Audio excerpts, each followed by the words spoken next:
Be the first to reply or connect, you will sell more. First come, first served, so the saying goes. But perhaps it ought to be changed to first come, first bought. Research shows that people respond more positively to the first salesperson they meet in a store, or the first person to respond to their request.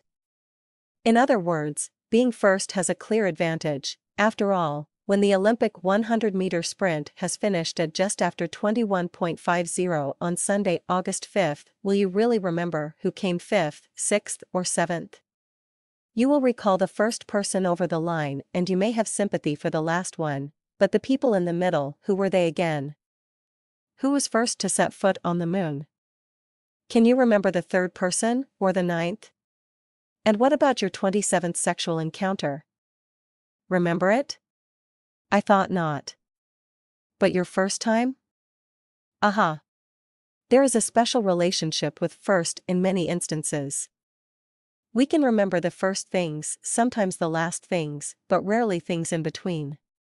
This is because of a psychological phenomenon to do with primacy.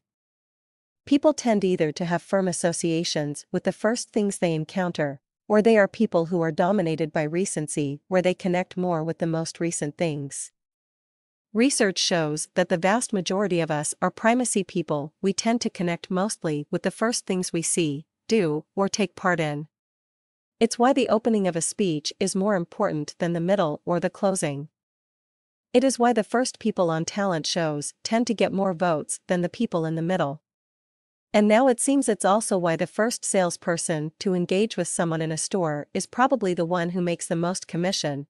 If you are in a shop and you are approached by a number of different salespeople as you wander around, you might say politely, "Just looking, thanks." But when you do decide you need a sales assistant, the research suggests you will look for the first salesperson who approached you. So, if being first has an advantage for a salesperson in this way, just think what advantages it has online. For instance, if you are first to respond to an email sent to a group of people, then the research suggests your views will take precedence. Equally, if you are invited to tender for work by a prospective client, being the first to get your submission in could well have an advantage. And if you take part in LinkedIn Answers, being the first to respond to a question means you come to dominate things. Indeed, LinkedIn retains your answer at the top of the list. Oh, by the way, who is first on Google for your most wanted keyword? And who is 33rd? Who cares? Being first matters. So come on, be the first to comment.